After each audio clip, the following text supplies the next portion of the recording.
आता संधी प्रकरणामध्ये जो पुढचा प्रकार येतो, दुसरा मुख्य प्रकार, तो आहे हलसंधी. आता हलसंधीलाच व्यंजन संधी असं पण म्हटलं जातं. आता व्यंजन संधी का बरं म्हणतात त्याला, किंवा व्यंजन संधी हे नाव आहे त्याला हलसंधी का बरं म्हटलं जातं, कारण की जो हल प्रत्याहार असतो माहेश्वर सूत्रामध्ये, जो हल प्रत्याहार असतो त्या हल प्रत्याहारामध्ये सगळेच्या सगळे व्यंजन येत असतात, म्हणून या संधीला हलसंधी असं पण म्हटलं जातं. तर स्वरसंधीमध्ये आपण बघितलं की दोन स्वरांमध्ये जेव्हा संधी होते त्यावेळेस आपण तिला स्वरसंधी म्हणतो. तसंच व्यंजन संधीमध्ये पण दोन व्यंजनांमध्ये ज्यावेळेस संधी होते तेव्हा त्याला व्यंजन संधी असं म्हटलं जातं. तर माहेश्वर सूत्रामध्ये हल प्रत्याहारात सगळेच्या सगळे स्वर येतात, म्हणून या संधीला हलसंधी असं पण म्हणतात. आता हलसंधीचे खाली प्रकार दिलेले आहेत. एकूण 10 प्रकार आहेत हलसंधीचे. 10 प्रकार पडतात हलसंधीचे. पहिला आहे श्चुत्व संधी, दुसरा ष्टुत्व संधी, तिसरा जशत्व संधी, चौथा चरत्व संधी, पाचवं अनुनासिक संधी, सहावं अनुस्वार संधी, परसवर्ण संधी, छुत्व संधी, पूर्वसवर्ण आणि तुकागम संधी, असे एकूण 10 प्रकार हलसंधीचे पडतात. त्याच्यापैकी पहिला प्रकार बघा हलसंधीचा, तो आहे आता ते हलसंधीच्या आधी आपण वर्गीय व्यंजन काय असतात ते बघू. वर्गीय व्यंजन ज्यावेळेस आपण संस्कृत वर्णानाम परिचय बघितलं त्याच्यामध्ये पण सांगितलं होतं की एकूण 25 वर्गीय व्यंजन असतात. प्रत्येक असे एकूण 5 वर्ग बनवलेले आहेत व्यंजनांना डिवाइड करण्यासाठी. प्रत्येक वर्गामध्ये 5 व्यंजन आणि 5 वर्ग असे एकूण 25 वर्गीय व्यंजन असतात. पहिला त्या जे पण व्यंजनांचा वर्ग आहे त्याच्यातला जो पहिला वर्ण असतो त्याच्या आधारावरती त्याला त्या वर्गाने डिनोट केलं जातं. जसं क ख ग घ अ, त्याच्यामध्ये क हा पहिला वर्ण आहे म्हणून त्या वर्गाला क वर्ग असं म्हटलं जातं. जेव्हा संस्कृत वर्णनाम परिचयमध्ये वर्णांची उच्चारण स्थानं बघितली त्यावेळेस अकुह विसर्जनीयानाम कंठ, इचुएशानाम तालू, ऋटुरशानाम मूर्धा, त्याच्यामध्ये कु चू टू तू पू हे जे होते हे सगळे वर्गीय व्यंजनांना डिनोट करत होते.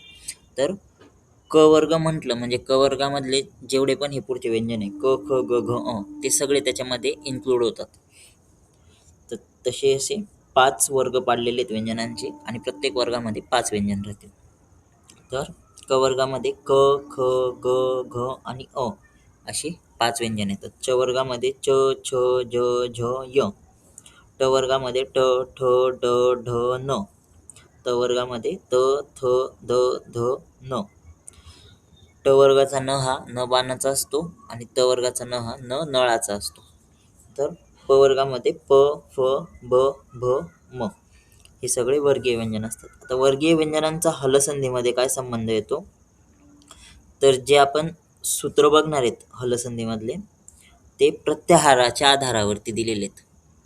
आता प्रत्याहाराच्या आधारावर ज्यावेळेस सूत्र बघणार किंवा नियम बघणार तर त्याच्यासाठी सारखं सारखं तुम्हाला माहेश्वर सूत्रामधले प्रत्याहार बघत जावं लागेल किंवा प्रत्याहार पाठ असले पाहिजे त्यासाठी. मग ते थोडंसं कठीण जातं, म्हणून आपण नियम बघताना वर्गीय व्यंजनांच्या आधारावरती नियम बघतो. सूत्र जे माहेश्वर सूत्र आपले लघुसिद्धांत कौमुदीमध्ये जे सूत्र दिलेले आहेत तेच सूत्र यूज करणार. फक्त प्रत्याहाराच्या ऐवजी आपण वर्गीय व्यंजनांच्या बेसिसवरती त्याचे नियम बघणार. जसं क वर्गातील समजा वर्गीय व्यंजनातील पहिले वर्णांचा तिसरा वर्ण करायचा असा नियम असेल तर ते आपण त्याच्यानुसार त्या ठिकाणी बघणार. तर हे वर्गीय व्यंजन संधीमध्ये त्या ठिकाणी कामात येतील.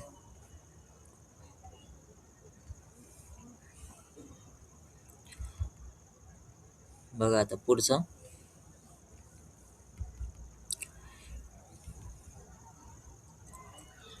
आता पहिली जी संधी आहे व्यंजन संधीमधली ती आहे श्चुत्व संधी. त्याचं सूत्र आहे स्तोहो श्चुनाश्चुहू.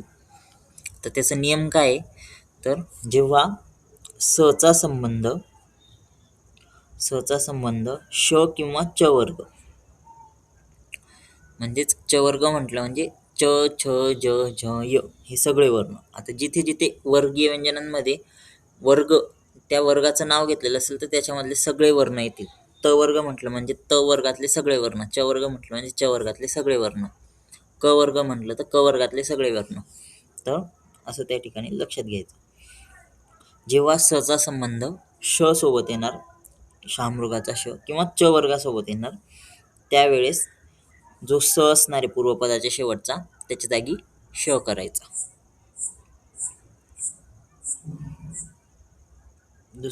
त्याच्यामध्येच दुसरा नियम काय आणखीन, दुसरा नियम की जेव्हा त वर्गाचा संबंध, त वर्ग म्हटलं म्हणजे त थ द ध न यांचा संबंध श सोबत येणार किंवा च वर्गासोबत येणार, त्यावेळेस त वर्गाच्या जागी च वर्गातील वर्ण होतील. आता ह्या नियमानुसार काय, दोन पद असतात, एक पहिलं पद आणि दुसरं पद. पहिल्या पदाच्या शेवटी स असला पाहिजे आणि दुसऱ्या पदाच्या सुरुवातीला श असला पाहिजे. तर ही कंडिशन ज्यावेळेस असेल त्यावेळेस ह्या स च्या जागी आपण श करणार, असा श करणार, ह्या श च्या जागी स च्या जागी श करणार. म्हणजे ज्यावेळेस आपण ह्याला पुढे आणखीन लिहिणार उदाहरणामध्ये, तर तिकडचा अर्धा श आणि तो पुढचा श असं मिळून डबल श त्या ठिकाणी तयार होईल.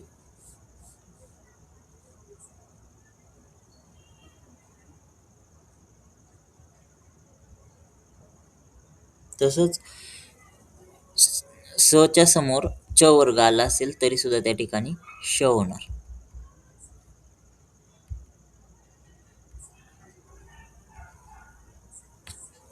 स च्या समोर च वर्ग आला तर ह्या स चा श करायचा. हा जो स आहे याचा आपण श करणार. च वर्ग आला असेल मग ते कसं होऊन जाईल, तिकडं स चा अर्धा श आहे आणि जर समजा पुढचं जे पद आहे त्याच्यामधले पहिला वर्ण च आहे, तर ते दोन्ही मिळून असं होईल च. तसंच पहिल्या पदाच्या शेवटी त वर्गातला वर्ण असेल, दुसऱ्या पदाच्या सुरुवातीला च वर्गातला वर्ण असेल, तर ह्या त वर्गातल्या वर्णाच्या जागी आपण च वर्गातला वर्ण करणार. जसं समजून घ्या, त पहिल्या पदाच्या शेवटी त आहे, दुसऱ्या पदाच्या शेवटी च आहे, तर आपण ह्या त च्या जागी च केला, हा च अर्धा आहे, पुढचा च, तर हे दोन्ही च मिळून डबल च त्या ठिकाणी होतील. जसं समजून घ्या, इथे त वर्गातला द वर्ण आहे आणि पुढे च वर्गातला वर्ण आहे, तर ह्या द च्या जागी आपण द कितवा वर्ण आहे, त थ द तिसरा वर्ण आहे, तर द च्या जागी आपण च वर्गातला तिसरा वर्ण घेणार, ज. आणि मग ते त्या ठिकाणी त्या प्रकारे आपण तिथे बदल करणार.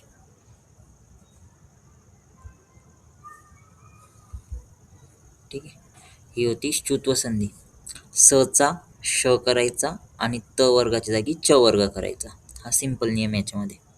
बघा आणखीन पुढे त्याचं उदाहरण बघा. जसं स चा श होतो,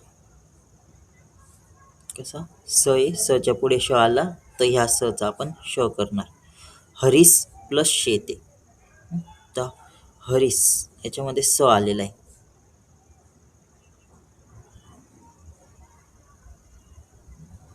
हरीस प्लस शेते. इथे बघा स आला त्याच्या पुढे श आला, नियमानुसार स च्या पुढे जर का श आला तर त्या स चा आपण श करणार, म्हणजे ह्या स चा आपण श करणार.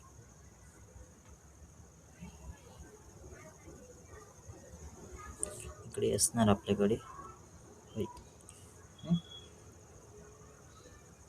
आता हा श आणि हा श, हा अर्धा श आहे, त्याच्या पुढचा पूर्ण श आहे, दोन्ही मिळून डबल श होईल. उत्तर भेटेल आपल्याला हरीष्य येते.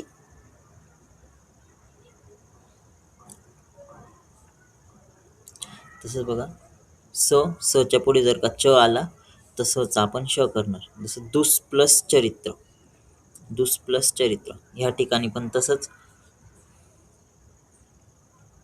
दुस प्लस चरित्र, पहिल्या पदाच्या शेवटी स आलेला आहे, दुसऱ्या पदाच्या सुरुवातीला च आलेला आहे. नियम काय? सच्या पुढे श आला तर सचा श करायचा, सच्या पुढे च वर्गातील वर्ण आला तर सचा श करायचा. तर त्या नियमानुसार आपण इथे सचा श केला.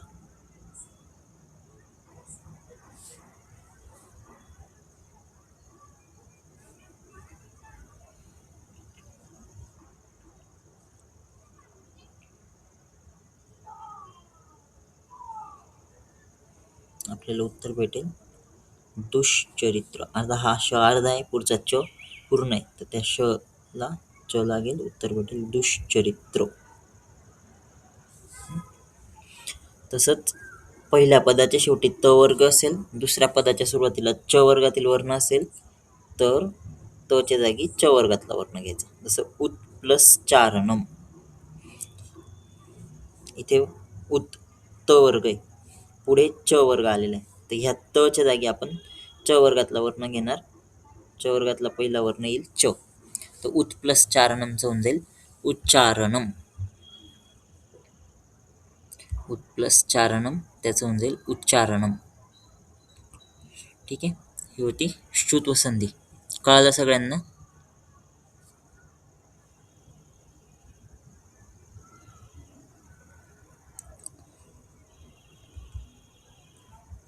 नियम कळाला श्रुत्व संधीचा. स च्या पुढे जर का श आला तर स चा काय करायचं आहे? श करायचं. स च्या पुढे जर का च वर्गातील वर्ण आला तर स च काय करायचं आहे? श. आणि त वर्गाच्या पुढे जर का च वर्गातील वर्ण आला तर त वर्गाच्या जागी काय करणार? च वर्ग. हे आहे श्रुत्व संधी. सूत्र काय त्याचं?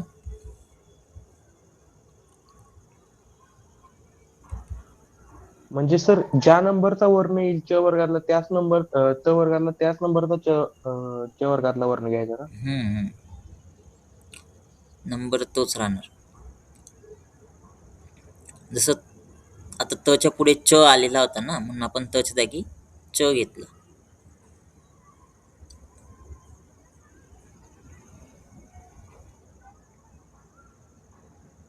ओके. जसं समजा आता इथे इथे उत्प्लसचारणम उच्चारणम होतं, तेच जर का असं आलं सत प्लस जनः,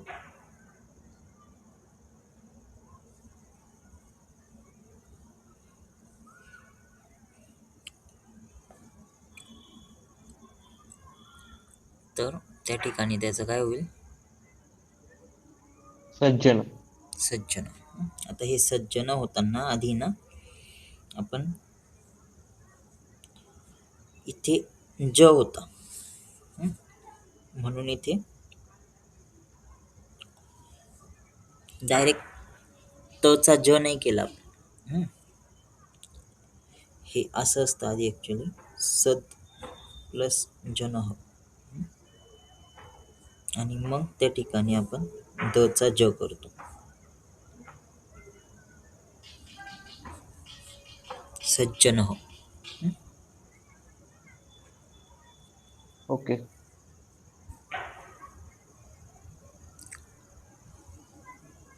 तसंच सत प्लस चरित्रम,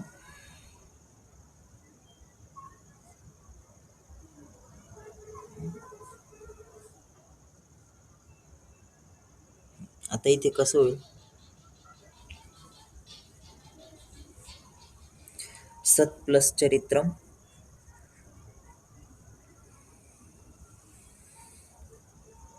सच प्लस चरित्र मग सच्ची. त च्या जागी च होणार ना, त च्या जागी च होणार, अर्धा च, सच्चरित्रम.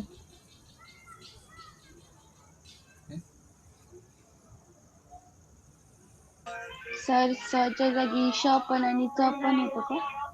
कशाच्या जागी? स सच्या जागी सच्या जागी आपण शच करणार फक्त, शहामृगाचा श.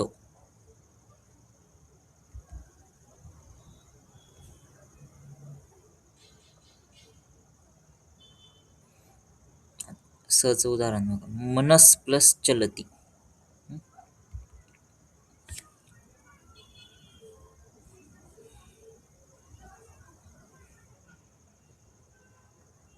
मनस प्लस चलती काय होणार याचा?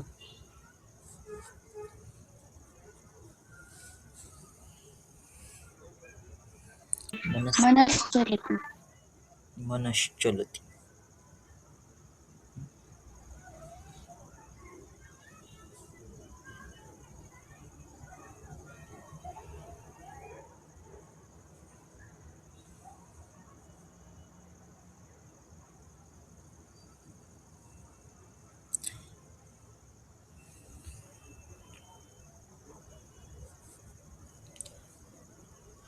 रामस प्लस शयती काय येणार?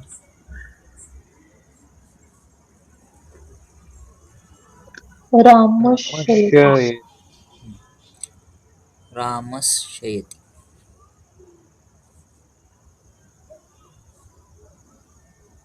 डबल श होऊन जाईल ना.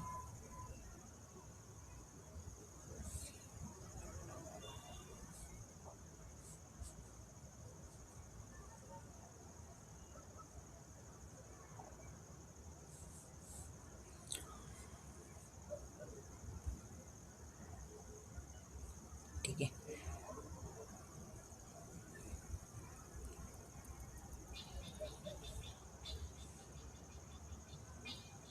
उत प्लस ज्वलम.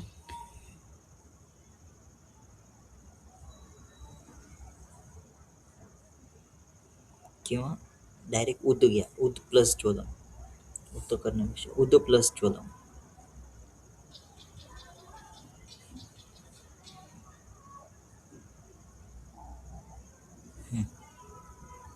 काही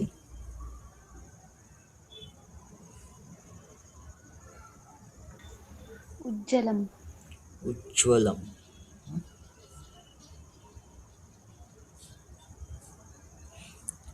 हा च वर्गातला ज्या नंबरचा वर्ण आहे ना त्या नंबरचा वर्ण तिकडे करायचा डायरेक्ट.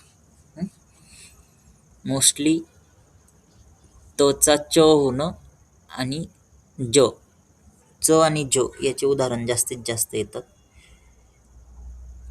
बाकी उदाहरणं कमी असतात. जगत प्लस जननी.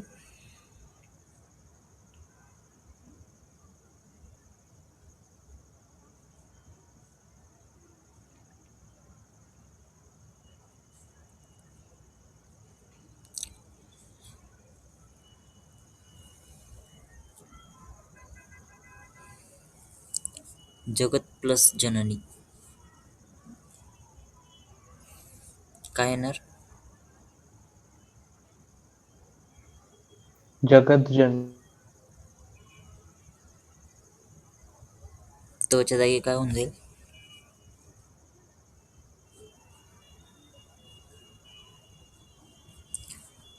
द.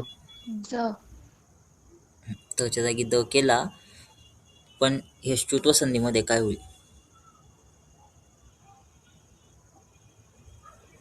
त वर्गाच्या जागी च वर्गातला वर्ण घ्यायचा आहे ना. जो. जो येणार. जो. तच्या जागी जो. हा जो वरती हे झालेलं आहे ना, हे जे सांगितलं ना तुम्हाला, सत प्लस चनह, मग नंतर तचा द केला. हे का बरं केलं? कारण की त पहिला वर्ण आहे आणि पहिल्या वर्णाच्या जागी तिसरा वर्ण होतो. हा जो नियम आहे ना, हा जशत्व संधीचा नियम आहे. तर त्याच्यामुळे आपण पहिल्या वर्णाच्या जागी आधी तिसरा वर्ण घेतला आणि मग तिसऱ्या वर्णाच्या जागी च वर्गातला वर्ण अप्लाय केलेला आहे. आता जिथे जिथे त वर्ग आणि त्याच्या पुढे जर का ज आलेला असेल तिथे तिथे सेम प्रोसिजर राहणार आहे. त चा आधी द होणार आणि मग द चा आपण ज करणार आहे. पण मधली जी स्टेप आहे त चा द करून मग ज करणं, ही आपण स्टेप हे करतो, ओमिट करतो आणि डायरेक्ट त चा ज करतो. कळलं? जगत प्लस जननीचं जगद प्लस जननी हे जे केलं हे त चा द केला याच्यानुसार, जशत्वानुसार. पण पुढे आणखीन आपल्याला तिथे फर्दर संधी होते, ष्टुत्व संधी, म्हणून द च्या जागी परत ज होणार. जगत जननी हे त्याचं फायनल उत्तर आहे. ठीक आहे.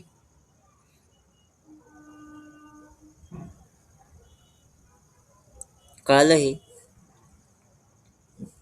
नियम काय लक्षात ठेवायचा? सिंपल. पहिल्या पदाच्या शेवटी त असू द्या, द असू द्या, कोणताही वर्ण असू द्या, जो याचा वर्ण आहे, च वर्गातला जो पण वर्ण आहे त्या नंबरचा वर्ण तिथे करायचा. म्हणजे ज असेल तर ज करायचा. ठीक आहे.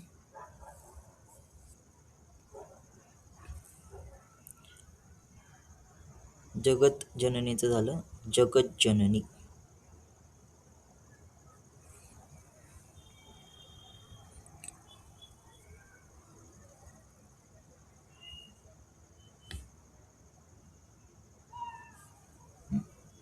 आणखीन एक बघा, सत प्लस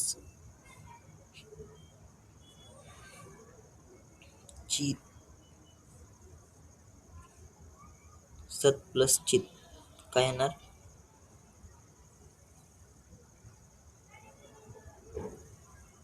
सज्जचित. त च्या जागी काय होऊन जाईल? ज. त च्या जागी च होणार, च.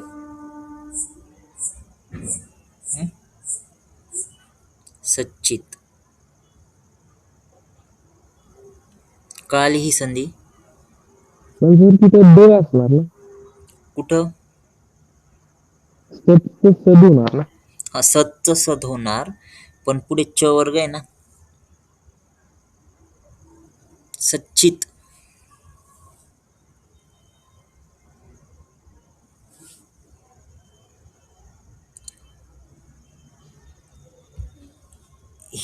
हा नियम कळाला का तुम्हाला? इथे जो वर्ण आहे तो वर्ण ह्या ठिकाणी घ्यायचा. कळालं? हा सर, चालेल.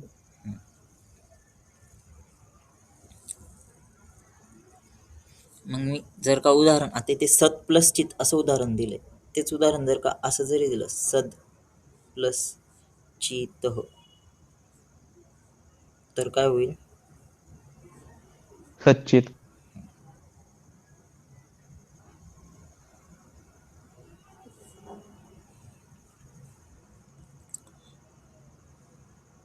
कळाले? ही संधी कळाली, ष्टुत्व संधी.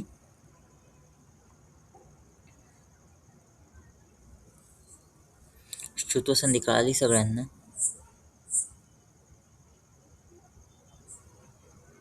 नियम काय राहणार, सूत्र काय ष्टुत्व संधीचं? स्तोहोष्टनाष्टू. स्तोहोष्टुनाष्टू. नियम काय? स च्या पुढे जर का श आला तर काय होणार? स चा श. श. नंतर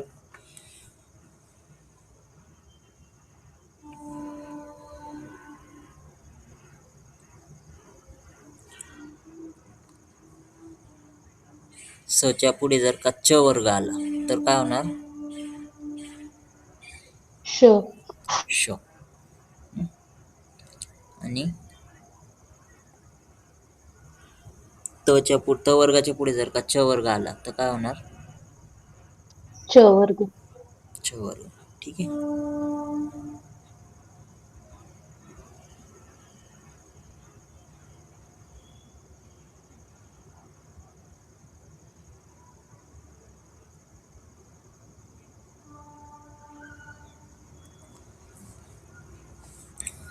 पुढचा प्रकार बघा. पुढचा जो प्रकार आहे संधीचा तो आहे ष्टुत्व संधी.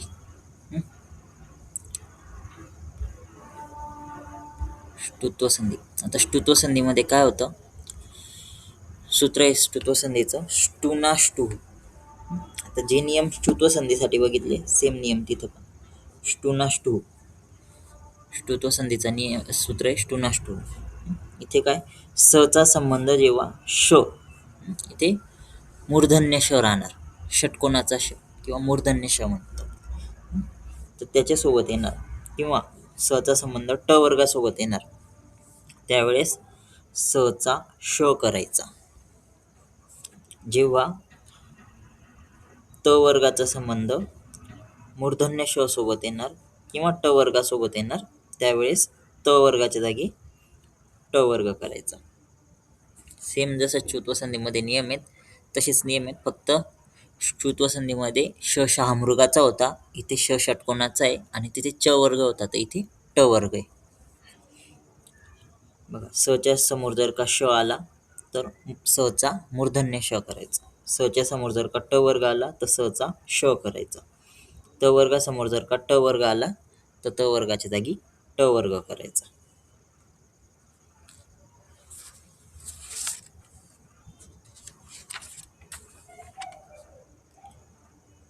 उदाहरण बघा त्याचं.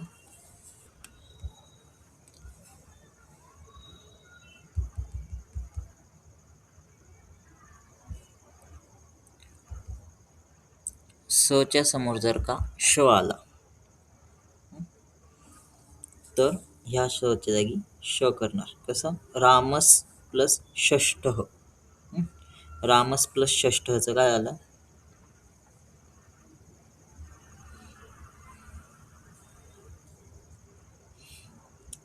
रामस, स आलेला आहे शेवटी, पुढे षष्ठ.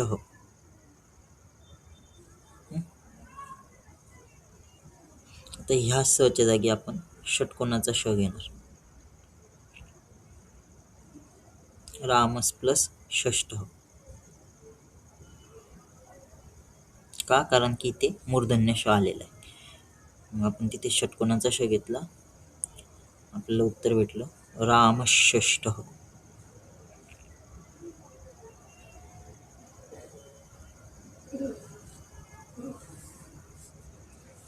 ठीक आहे. तसंच सच्या पुढे जर का ट वर्ग आला तर सच्या जागी श करायचं. जसं रामस प्लस टिकते, याच्यामध्ये रामस प्लस टिकते, याच्यामध्ये काय आलं, इथे स आलेला आहे, इथे ट वर्ग आलेला आहे. आपण सच्या जागी मूर्धन्य श घेणार.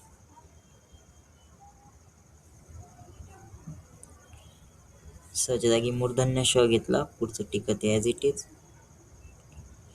आता हा श अर्धा आहे, पुढच्या टला मिक्स होणार, तरी रामश टिकते.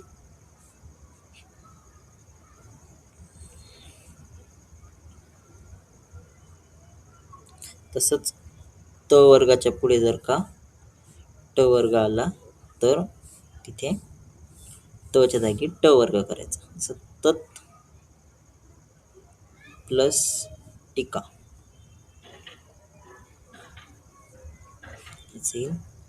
तट टीका. तच्या जागी आपण ट घेतला. कळाली ही ष्टुत्व संधी.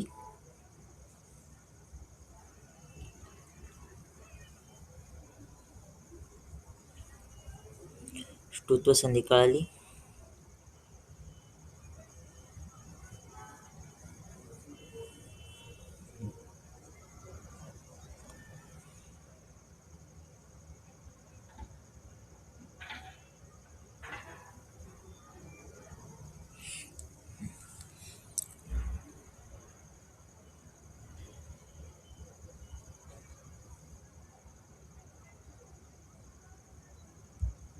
तर बघा इथे चक्रीन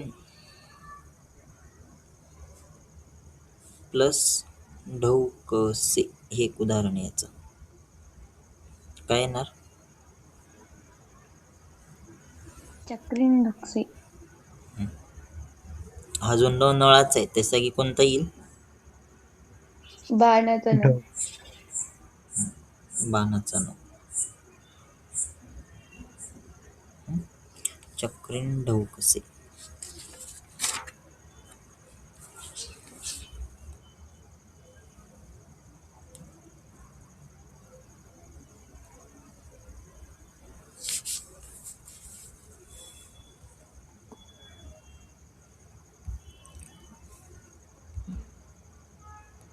नंतर उत प्लस डयनम.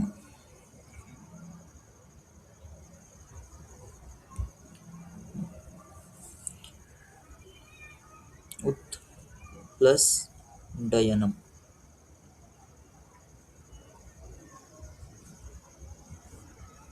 काय येणार? उद्यानम. उड्डयनम.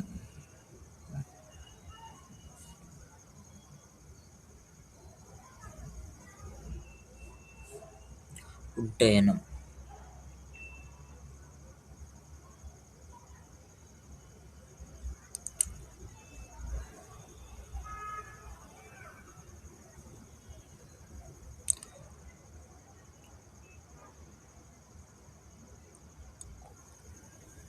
नंतर यत प्लस टीका.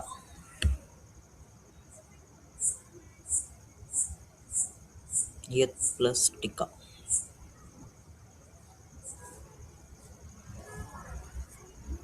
सर टच्या जागी ट होतो ना पण.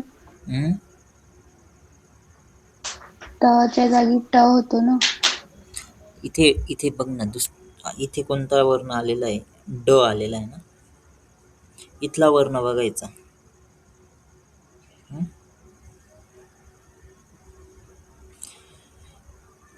हा पण तच्या जागी ट होतो हे हा नियम घेतला आहे, पण तचा तो द होऊन मग ड झालेला आहे. कळलं? जेव्हा जेव्हा एक लक्षात घ्यायचं, जेव्हा जेव्हा शेवटी त असणार आहे ना आणि पुढच्या वर्णामध्ये जर का तिसरा वर्ण असणार आहे, तर त्या तचा आधी द झालेला राहील आणि मग त्या दचा तिसरा वर्ण झालेला राहील. कळलं?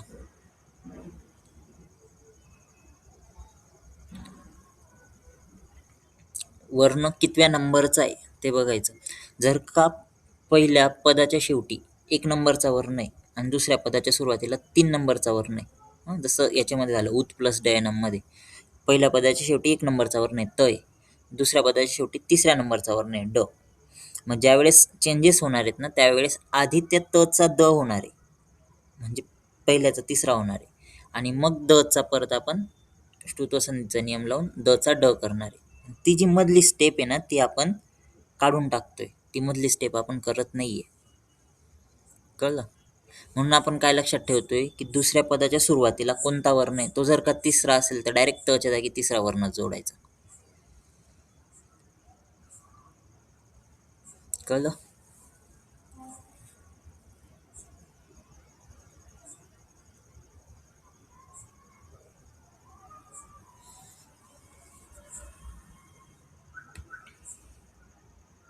इथे यत प्लस टीका.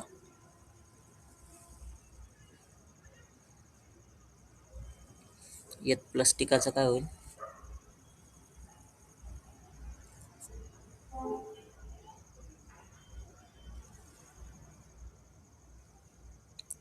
यत प्लस टीका.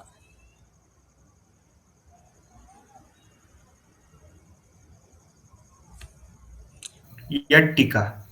यट टीका.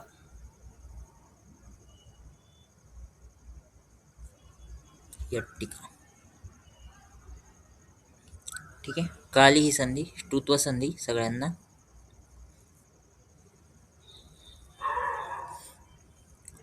ष्टुत्व संधी कळाली सगळ्यांना?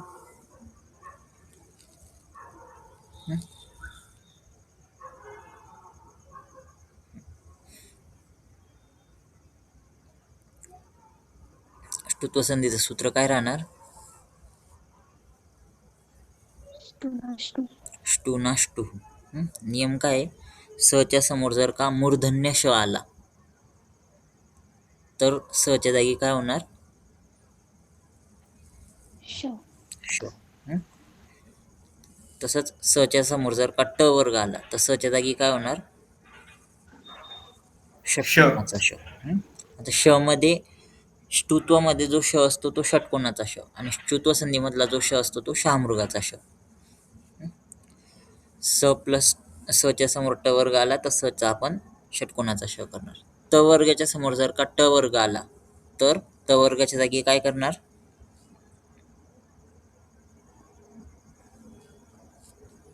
त वर्गाच्या जागी काय ट करणार? वर्गातला वर्ग. ट वर्ग करणार. ठीक आहे. ही होती ष्टुत्व संधी. ठीक आहे. याच्या पुढच्या ज्या संधी आहेत त्या आपण आता पुढच्या याच्यामध्ये बघू. बघा आता हे एक्झाम्पल्स मध्ये पहिलं होतं मुर प्लस अरी. काय येईल त्याचं? दीर्घ संधी मुरारी. मुरारी. तथा प्लस अपि. तथापि.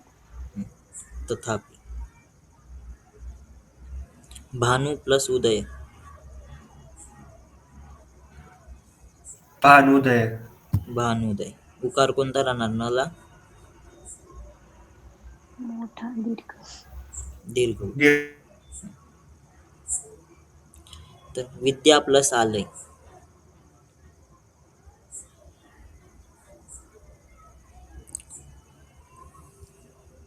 विद्यालय. विद्यालय.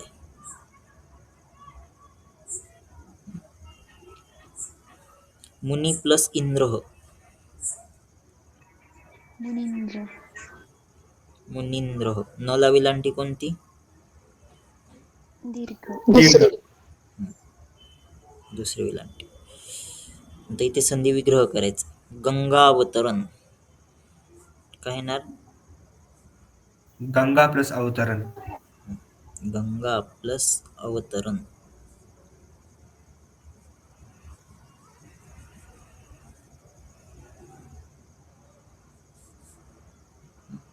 करोतीति. काय येणार? करोति प्लस इति. करोती.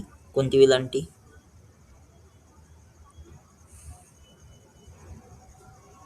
ह्रस्व. ह्रस्व. विलांटी.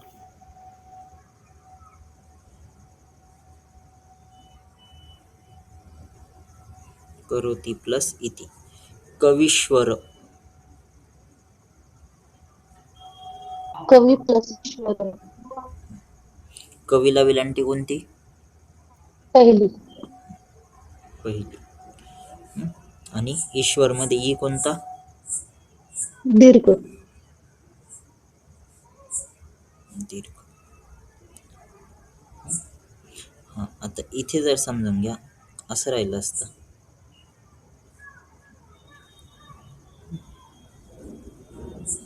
कवी प्लस ईश्वर. तर इथे कोणती संधी झाली असते बरं? दीर्घ संधी. इथे दीर्घ संधी झाली असती का?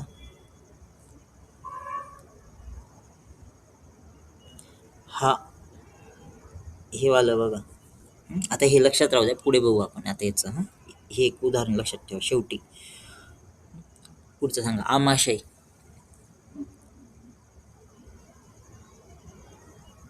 आमाशयचं काय होईल? आम प्लस आशय. आम प्लस आशय.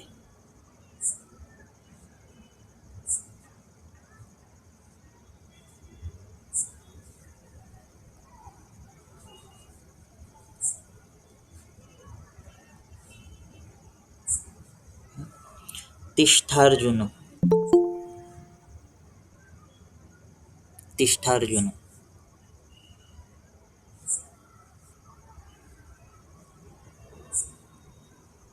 तिष्ठ प्लस अर्जुन. तिष्ठ प्लस अर्जुन.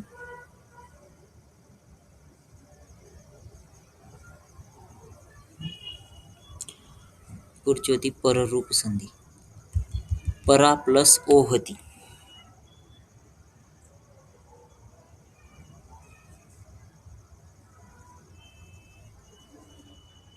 काय होणार? परोहती. परो होती.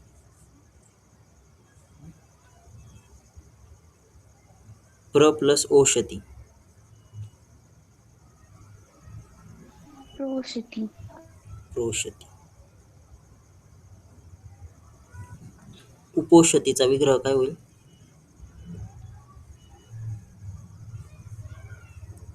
उपोषती. उप उप प्लस प्लस ओषती. ओषती. उप प्लस ओषती.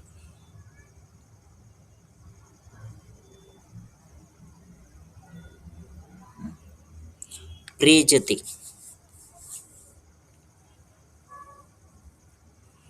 प्रेजतेचा विग्रह प्र प्लस ए. प्र प्र प्लस प्लस एजती. एजते.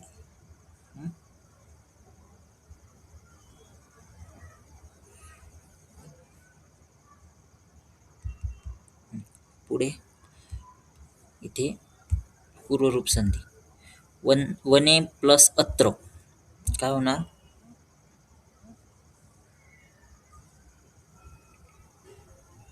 वने प्लस अत्र.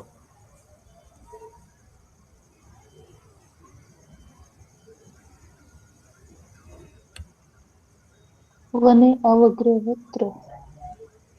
वने ग्रहमित्र. वाचताना ते वनेत्र असंच वाचलं जातं. आपल्याला अवग्रह कळायला पाहिजे म्हणून आपण तिथे अवग्रह टाकतोय. अंते प्लस अपि.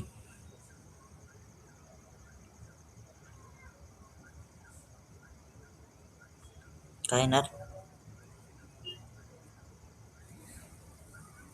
अंते अवग्रहती. अंते ते अवग्रह आणि पी. हरेत प्लस अत्र.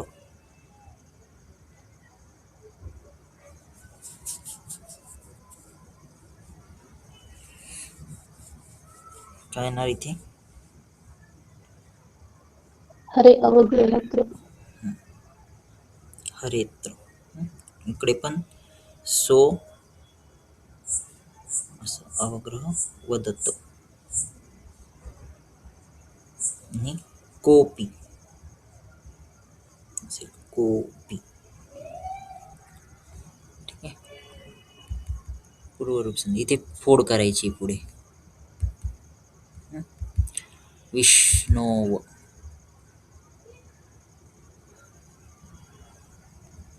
विष्णोव त्याची फोड काय होणार? विष्णू प्लस अव. पुढे सर्वेव. सर्वेवची काय फोड होणार? सर्वे प्लस अव. सर्वे प्लस अव.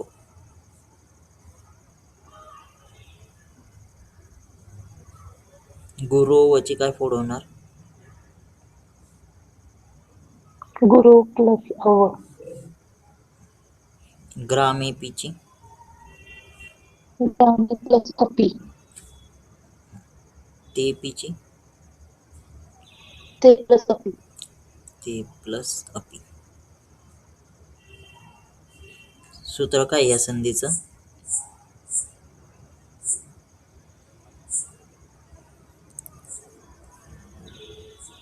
सूत्र काय? लिंग पदांतर्गती. लिंग पदांतर्गती. आता इथे काय प्रकृती भावमध्ये विष्णू प्लस इमव काय होईल? प्लसचा साईन हटून जाईल. विष्णू. विष्णू इम. विष्णू इमव. लते प्लस येते. लते येते. आता यांना काय म्हटलं जातं? हे जे आहे विष्णू इमव लते येते याच्यामध्ये विष्णू आणि लते याला काय म्हटलं जातं? काय येते?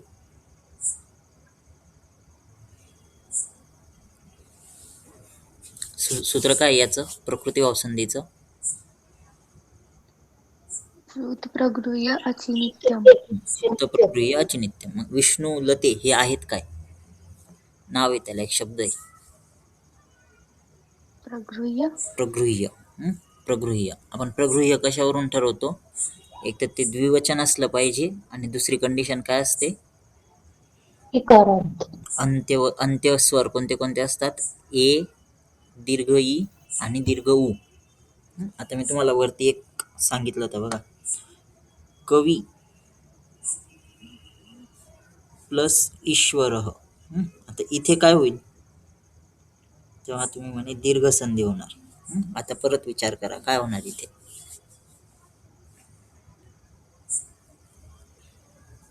कवी ईश्वर. का बरं? इकारांत द्विवचन कवी. कवी हा काय आहे? दीर्घ आहे इथे, दीर्घ इकारांत आहे आणि कवी हे द्विवचन आहे कवी शब्दाचं. म्हणजे जो दीर्घ ई वाला कवी येतो ना, कवी दीर्घ ई आहे तिथे, तो द्विवचन आहे कवी शब्दाचा. म्हणून त्या ठिकाणी तो प्रगृह्य झाला आणि प्रगृह्यमध्ये आपण प्रकृतीभाव लागू करतो. ठीक आहे, कळालं? कवी प्लस ईश्वराची दीर्घ संधी का बरं नाही होणार?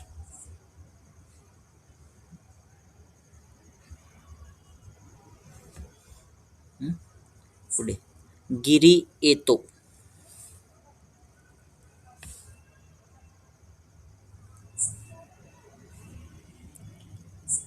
गिरी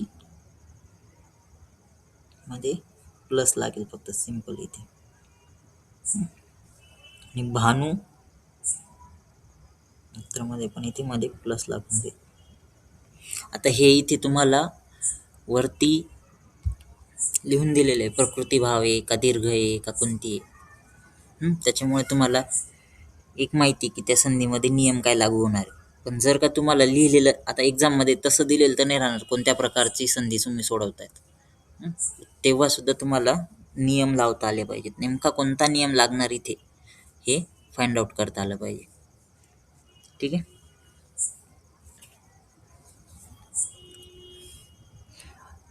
हे एक्झाम्पल सोडवले ते सगळ्यांनी.